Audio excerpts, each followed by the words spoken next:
This initial solution will show you how to link Twitter to Discord on mobile.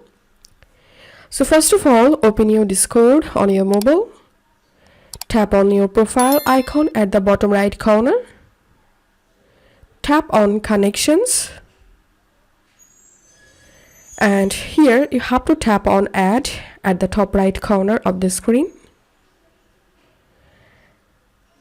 And here, scroll down and search for Twitter. Once you get it, tap on Twitter.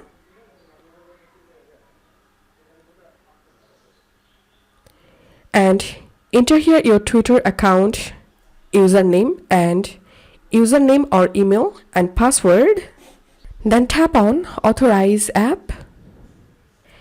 And after that, your Twitter account will be linked with your Discord. So this is how we can do it. If you find this video helpful, make sure to subscribe Initial Solution. See you in the next video.